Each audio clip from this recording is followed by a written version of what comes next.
La société canadienne Transpod a déposé cet été donc son permis de construire pour une piste d'essai et un centre de recherche dédié à l'Hyperloop à Drou en Haute-Vienne.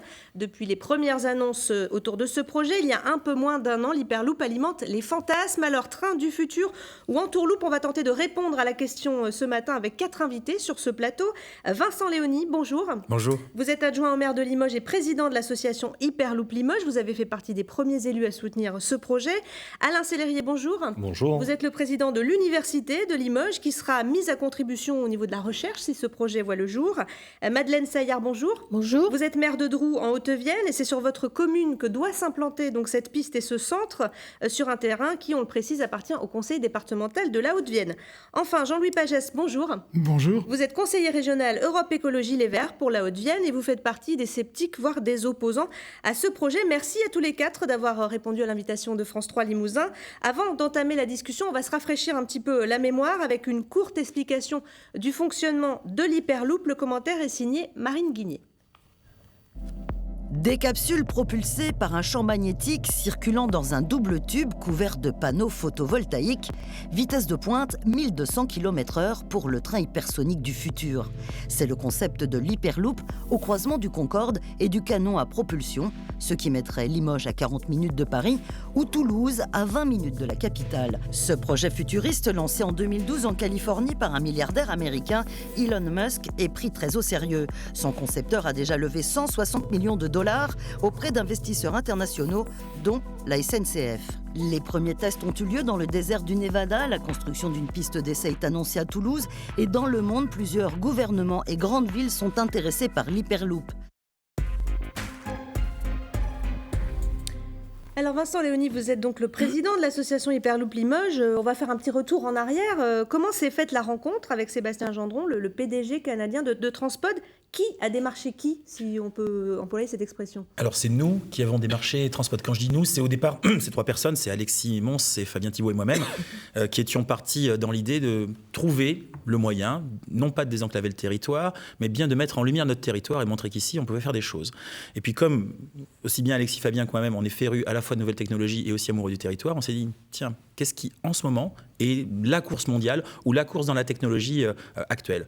C'est l'Hyperloop, un sujet qui nous intéressait, et on est parti dans l'idée de contacter des entreprises au niveau mondial qui développaient cette technologie-là pour venir s'implanter chez nous.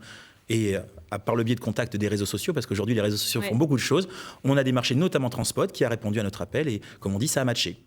Donc il y a eu une sorte de lobbying pro-limousin, en fait, on peut dire ça. Est-ce qu'il a répondu tout de suite? Est-ce que d'autres ont répondu non, par exemple? Alors d'autres ont répondu non, notamment du côté de Elon Musk et autres. On est arrivé jusqu'à lui, fallait pas rêver.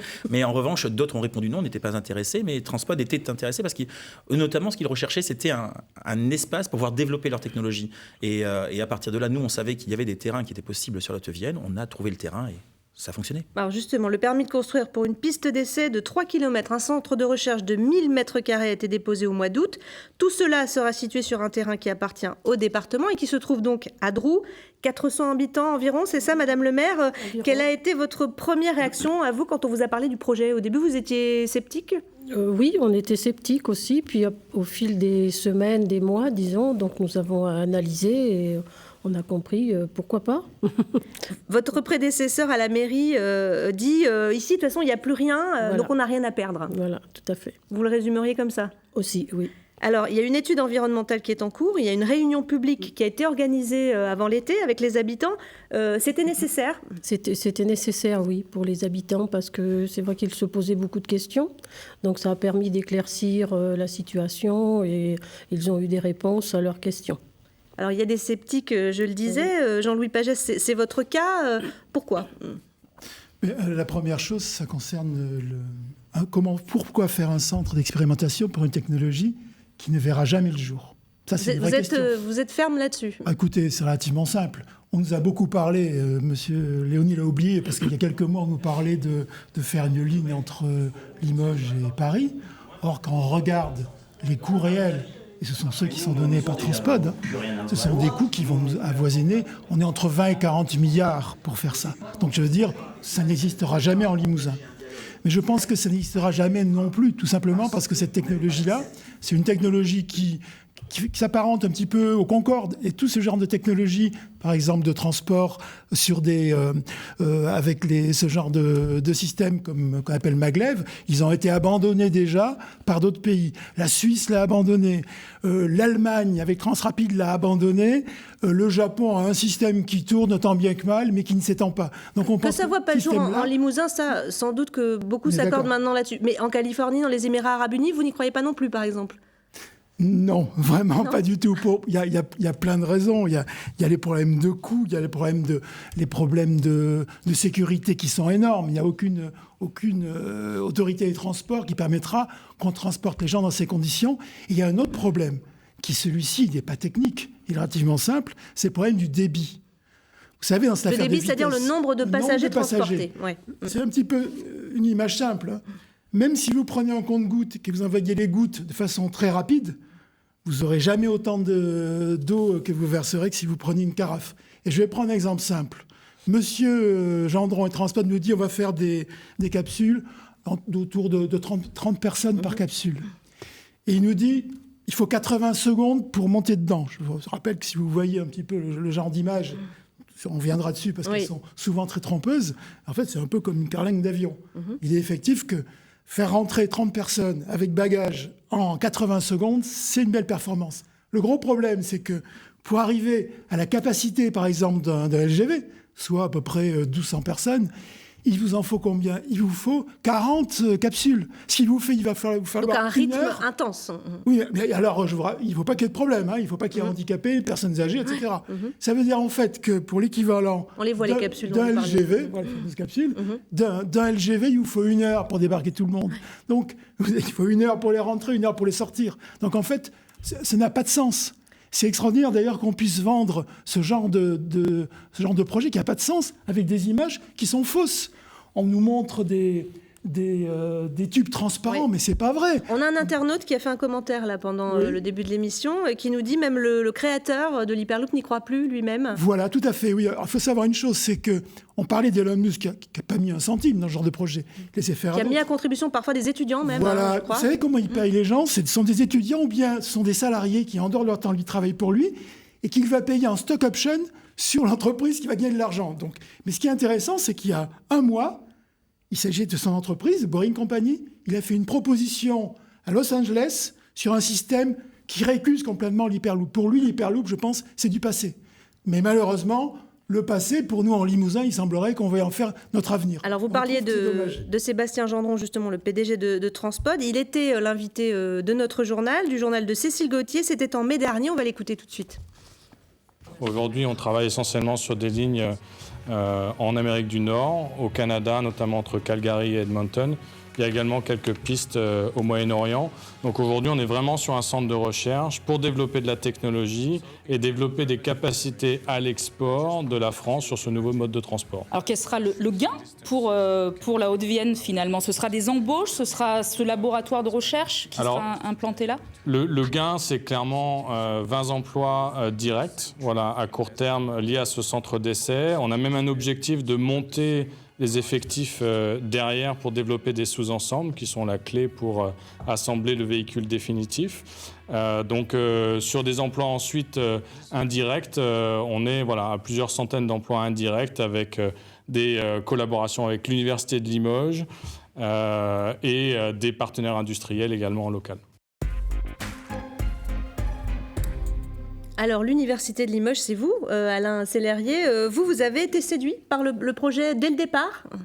Oui, en fait, ce qui faisait un peu l'effet de science-fiction au départ, quand on creuse un petit peu et qu'on regarde les publications qui ont été faites sur le sujet, finalement, on s'aperçoit qu'il y a un certain nombre de briques technologiques qui existent déjà.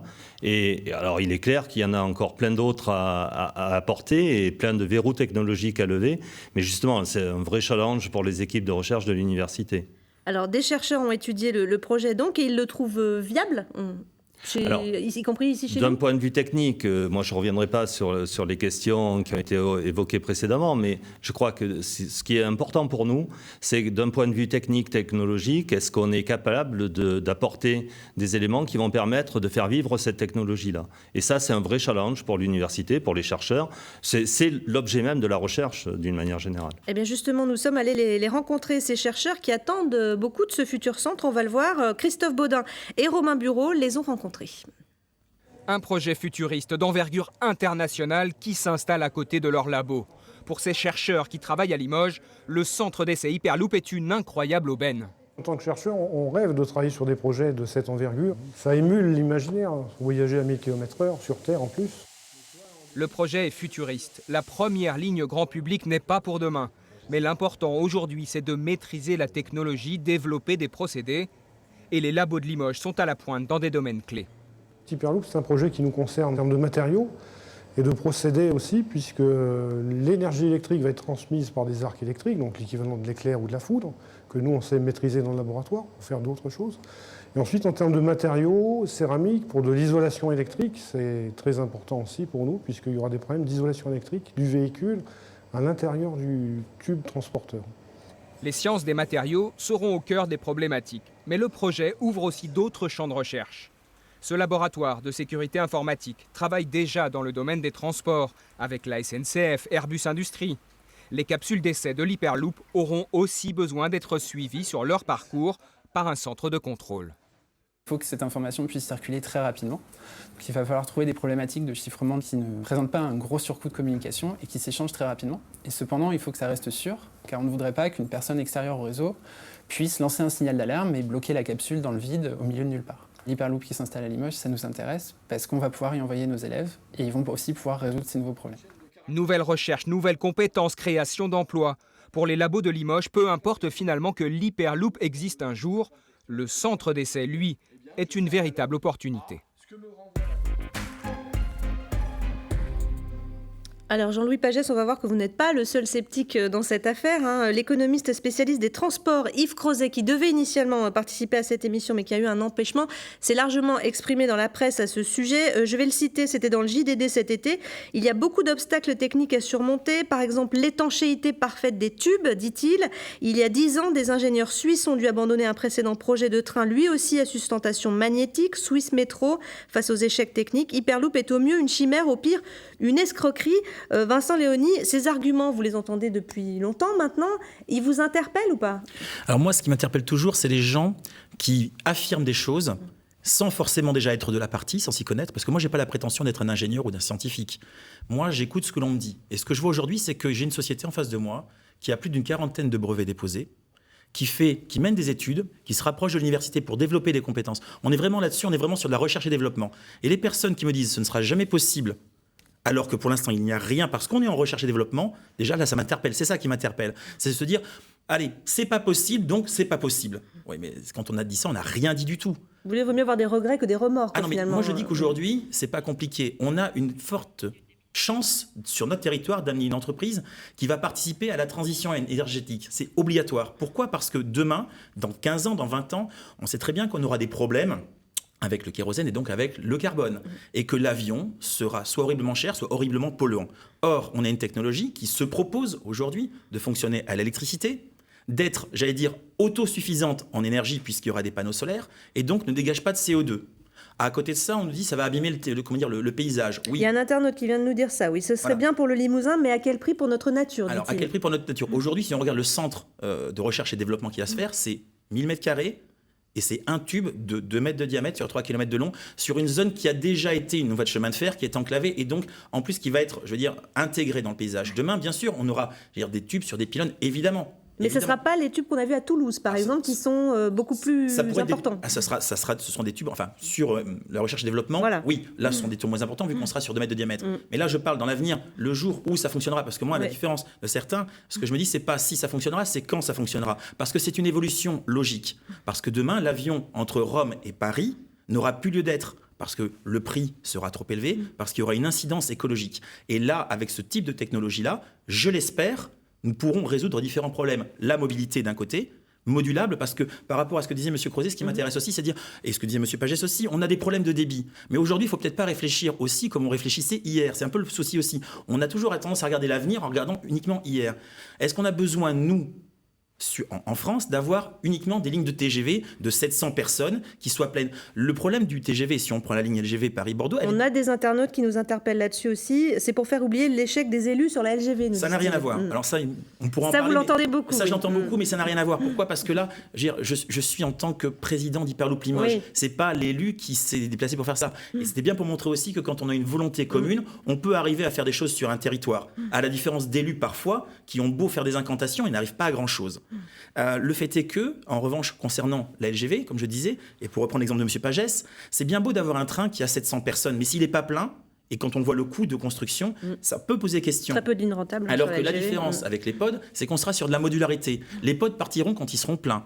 Le cadençage peut être augmenté, c'est adaptable. Aujourd'hui, on a un exemple au niveau technologique. C'est la concurrence entre le 780 et le A380. Eh ben, il y en a un qui a gagné par rapport à l'autre. Pourquoi ? Parce qu'il y en a un qui est vraiment modulable en termes de quantité, et l'autre qui a voulu jouer le gros avion et qui ne fonctionne pas. Pourquoi ? Parce qu'il ne va que de certains points à certains points. L'adaptabilité, la mobilité, c'est ce qui fera la différence par rapport à ce que l'on a aujourd'hui.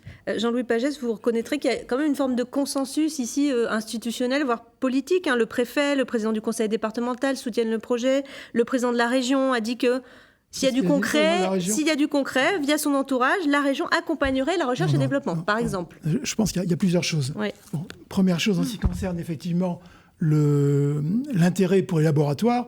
On était dans le même laboratoire quand nous étions jeunes, hélas, ça fait longtemps, avec M. Sellerier. Donc, effectivement, on sait que l'université est à la recherche de contrats. Donc, tout n'est pas à jeter, alors, dans ce projet. Attendez, oui, mais, tout à fait. Moi, attendez, il y a des choses... La partie recherche, c'est pas dérangeant. Moi, ce qui me gêne, c'est que, en tant qu'élu, c'est le problème de l'utilisation de l'argent public. Vous vous rendez compte que quand monsieur nous explique... Combien d'argent public, M. Pagès ? C'est ça qui m'intéresse. Non, attendez, je vous explique. Une solution entre 20 et 40 milliards où on me dit, bah oui, de toute façon, c'est pas grave, même si on ne remplit pas les trains, ça va fonctionner. Mais attendez, je veux dire, ça veut dire qu'on aura des coûts réels des billets qui vont être à plusieurs milliers d'euros. Ça n'a pas de sens. L'objectif de la région, l'objectif des élus, c'est d'optimiser cet argent. Je vous rappelle qu'on a d'énormes soucis pour mettre à niveau la ligne POLT. Et ce qui est terrible, c'est que ce sont les mêmes qui sont battus pour une LGV qui nous fait perdre 30 ans ou 40 ans au Limousin, une LGV qui coûtait 2 milliards, qui nous dit qu'il n'y a pas de problème. Si je ne me trompe pas, il n'y a pas d'argent public pour l'instant dans ce projet. On va y venir parce que ça, c'est un sujet qui est intéressant. Et justement, on va laisser répondre M. Léonie. Attendez, je n'ai pas fini ma phrase. Donc, on n'a pas pu avoir une LGV à 2 milliards, il n'y a pas de problème. On va avoir un hyperpod à 40 milliards. Alors, moi, je pense qu'on va décevoir le Limousin et on va désespérer le Limousin avec ce type de proposition qui n'est pas raisonnable et qui ne correspond pas à la réalité du territoire. Alors, par rapport à ce que dit M. Pagès, déjà, on ne vend pas l'idée ou on ne propose pas le désenclavement immédiat. Moi, ce que je propose avec l'association Hyperloop Limoges, c'est non pas de désenclaver le territoire, c'est déjà de désenclaver les cerveaux. Parce que c'est pour se dire qu'ici, on est capable de faire des choses. Parce qu'on met un grand coup de projecteur sur notre territoire. Parce qu'avec une société comme Transpod qui s'installe et une course mondiale comme on a autour d'Hyperloop, il y a d'autres entreprises qui vont se dire « Ah oui, mais là, ici, ils ont envie d'accueillir des entreprises. Il y a un foncier qui est accessible, il y a une qualité de vie. On vient de le voir, Limoges est encore classé 3e. Et on est très heureux. Le classement de l'Express. Exactement. Le fait est que, voilà, il y a une dynamique ici. Et si on a cette dynamique, on installe des entreprises. Si on a des entreprises, il y a du développement économique. Et en plus, après, on peut se justifier pour le désenclavement d'aujourd'hui, puisque ce qui nous dit par l'État pour la 147, pour la 145, c'est qu'il n'y a pas de nécessité. Si demain, avec un projet comme celui-là, on a un effet domino qui permet d'amener d'autres entreprises, on pourra déjà justifier auprès de l'État. Première chose. Deuxième chose, et je continue. Le coût des billets. Monsieur Pagès annonce des chiffres à 20 ou 40 milliards. Moi, j'annonce pas de chiffres. Parce qu'aujourd'hui, on ne sait pas réellement quel sera le coût. Mais si on part sur du 40 milliards... Oui, non, mais si on part sur du 40 milliards sur une ligne entre Paris et Toulouse, amorti sur 50 ans, avec des estimations de 6 millions de voyageurs par an, parce que ce sera ça. Si demain, on peut aller de Toulouse à Paris en 40 minutes, à mon avis, il y a beaucoup moins de gens qui vont prendre la voiture. À quel prix nous demandent les internautes ? Ça fait à quel prix si vous faites 40 milliards divisé par 6 millions de voyageurs, divisé par 50 ans, amortissement classique des partenariats publics-privés, c'est ce qui est le cas sur la ligne LGV Bordeaux-Paris, on est à 133 € du billet.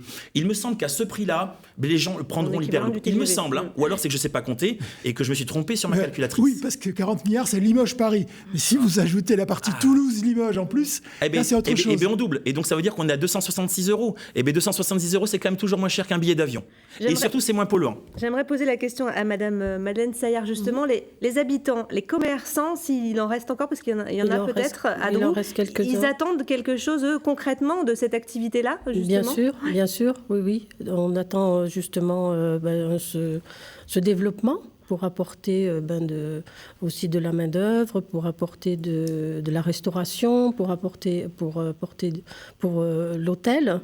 Donc, voilà. Donc c'est un espoir sur place dans cette zone qui, on le sait, est économiquement assez sinistre, et on peut le dire. Tout à fait, oui, c'est un espoir. Monsieur Léoni, vous n'avez pas répondu tout à l'heure, c'est 100% privé pour l'instant, le financement? Le financement est et sera 100% privé. Sébastien Gendron, dans le cas de Transpod, ne cherche pas à avoir des fonds publics. Il n'en cherche pas. La seule chose qui soit publique aujourd'hui, c'est le terrain mis à disposition par le département. Il n'y a pas de demande de subvention à la région. Les seules subventions qui pourraient demander à un moment donné, c'est des fonds FEDER de recherche, point, qui pourraient. Européen. Mais aujourd'hui, Sébastien Gendron fait un tour de table avec du privé, des entreprises privées. J'en connais certaines. Pour l'instant, je ne peux pas en parler parce qu'il faut rester discret là-dessus.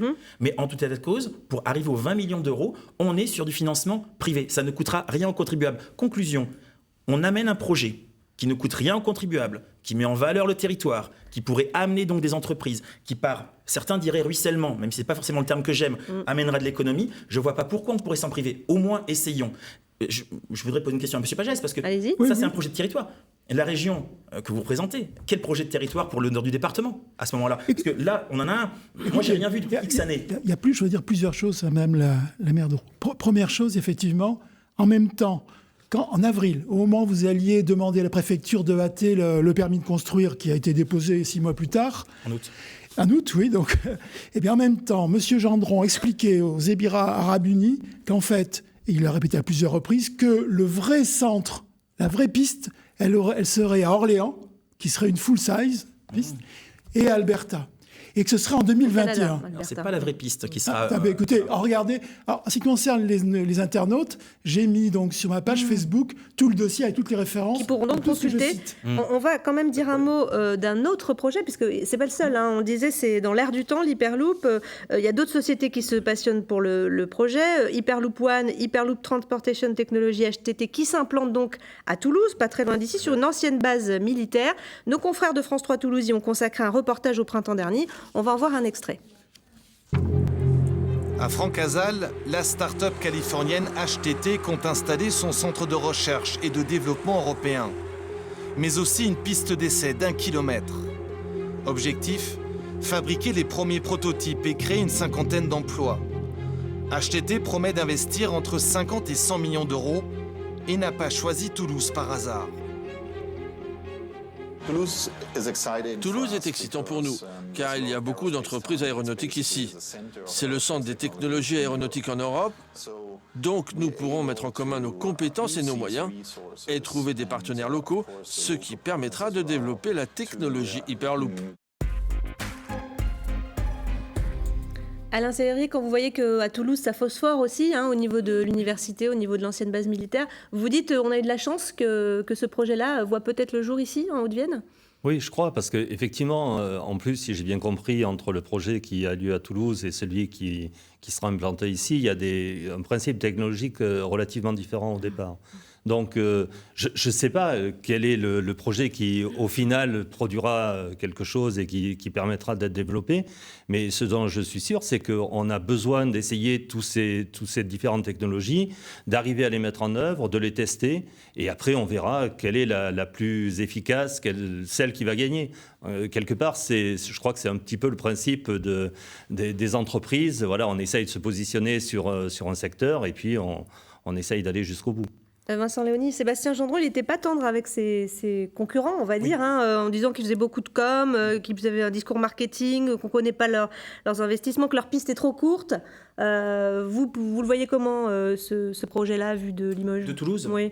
C'est vrai qu'ils font quand même beaucoup de communication. C'est vrai qu'ils se basent beaucoup sur les collectivités territoriales et notamment sur du financement public. Il y aura une dépollution prise en charge par la métropole. Il y a un coût qui est demandé de financement public. Et c'est moi ce qui m'a séduit aussi avec Sébastien Gendron, c'est qu'on est sur justement un coût zéro pour les collectivités territoriales. C'est pas vrai, monsieur. Non, mais localement. J'expliquerai que c'est pas vrai. Il travaille avec de l'argent public. Quand j'aurai fini de parler, vous allez finir Monsieur Pagès. Mais aujourd'hui, on ne demande rien localement. Pourquoi ? Parce que le centre va s'installer sur un terrain. Voilà, il le remettra en état. C'est prévu comme cela. Et c'est tout ce qui a été demandé au final. Sur Franck Hazal, sur HTT, vraisemblablement, ils attendent quand même beaucoup. En plus, ils font beaucoup d'annonces qui, à mon sens, semblent un petit peu délirantes aussi. Ils annoncent plusieurs milliards d'investissements. Plusieurs milliards d'investissements, mais aussi et surtout annoncer que la technologie sera développée dans 2 ans. C'est en revanche pas du tout cohérent avec la réalité. Alors, il nous reste 3 minutes 20 d'émission. Donc, Monsieur Pagès, vous souhaitez répondre et c'est à vous. Tout à fait. Si jamais il s'agissait d'investissement privé, à la limite, je dirais, moi, je suis très content que... Mais le problème, c'est pas le cas. Les 15 millions qu'annonce Monsieur Gendron, qui a levé en 2016, les 15 millions d'euros, ils viennent en fait d'un montage avec un truc qui s'appelle Angel et avec des fonds européens qui ont été demandés à la région des Pouilles, parce qu'ils ont aussi essayé d'aller profiter du désarroi d'une région au sud de l'Italie pour aller leur proposer ça. Et croyez-vous que si vraiment... avec d'ailleurs des devis qui sont très variables, un coup c'est 20, un coup c'est 50 millions. Croyez-vous vraiment que si jamais M. Gendron ne cherchait pas l'argent public, il ne ferait pas comme il fait, il harcèle à l'heure actuelle la région pour essayer d'obtenir de l'argent. Donc si jamais c'est complètement privé, il n'y a pas de souci, j'espère. Il harcèle qui à la région, M. Pagès ? Pardon ? Il harcèle qui à la région, M. Gendron ? Il a essayé de voir M. Rousset, il est venu avec une équipe de télévision, d'ailleurs, qu'il a fallu repousser. Donc... le souci que nous avons là, c'est que si jamais c'est une entreprise qui fonctionne avec d'investissement privé, c'est très bien. La seule question, simplement, c'est qu'il ne faut pas dévoyer l'investissement public alors qu'on en a besoin pour les transports du quotidien. Voilà, ça simplement. Mais effectivement, je suis très content si ça fonctionne avec l'argent privé à Drou, mais en sachant que je vous rappelle qu'il a annoncé qu'en 2021, alors qu'il n'aura même pas fini les travaux de la piste de Drou, il va faire des expériences en grandeur nature à Orléans. Donc je ne sais pas combien de temps cette piste va tenir. Et je crois d'ailleurs, pour le moment, on parle que d'un hangar. Parce que je crois que le permis de construire est pas terminé. Il nous reste vraiment peu de temps. J'aimerais, Monsieur Léoni, qu'on parle peut-être d'échéance, puisque voilà, on en est où aujourd'hui ? J'aimerais parler d'échéance, mais alors déjà, on n'est pas sur 2021, mais c'est sur 2020 pour le centre. 2, c'est pas un hangar, c'est un laboratoire et qui fera 1000 m². Troisièmement, la piste d'Orléans ou d'Alberta, oui, devrait exister parce qu'il faudrait une piste plus longue. C'est complémentaire. C'est complémentaire parce que d'un côté, il faut valider un certain nombre de choses et ça, on peut le faire à l'échelle 1,5. Accélération, décélération, problème de sécurité, dépressurisation. Tout ça doit être testé et validé. Ensuite, il faudra le tester aussi en grandeur nature parce qu'il y aura d'autres choses à développer. Mais moi, ce que je vois aujourd'hui, c'est qu'il y a du développement territorial à faire. Il y a du marketing territorial que l'on a fait. Aujourd'hui, on peut en tirer un certain nombre de fruits. Quant au fonds dont parle M. Pagès, moi, personnellement, je ne suis pas forcément au courant, mais ce que je sais, c'est qu'il y a un investisseur italien, oui, et ce sont là encore des fonds privés. Et enfin, le harcèlement de M. Rousset, moi, tout ce que je sais, c'est la lettre qu'on a reçue de soutien de la part de la région par rapport à ce projet-là. Donc, si M. Rousset était vraiment harcelé, je pense qu'il nous l'aurait dit largement, il serait fermé sa porte. M. Rousset a suffisamment de caractère pour ça. D'un mot, la validation du projet, les premiers coups de pioche, ça pourrait être quand ? Si tout se passe correctement, le permis de construire doit être validé d'ici novembre. Premier coup de pioche, début d'année 2019. Fin des travaux, 1 an plus tard, en toute logique. Maintenant, étant adjoint à l'urbanisme, je peux vous dire qu'on ne sait jamais sur les travaux, il peut y avoir du décalage. Et on sait que M. Pagès sera vigilant là-dessus. Merci beaucoup à tous les quatre d'avoir participé à cette émission. Vous pouvez la revoir sur notre site internet et notre page Facebook. Tout de suite, c'est le Flash Info avec Christophe Baudin, puis Dimanche en politique continue. Francis Letellier reçoit Valérie Rabault, président du groupe socialiste et apparenté à l'Assemblée nationale. Je vous donne rendez-vous la semaine prochaine pour une nouvelle émission. Nous parlerons des Anglais en Limousin. 2 ans après le Brexit, sont-ils toujours aussi nombreux chez nous ? On tentera d'en savoir plus. En attendant, je vous souhaite à tous un très bon dimanche sur France 3.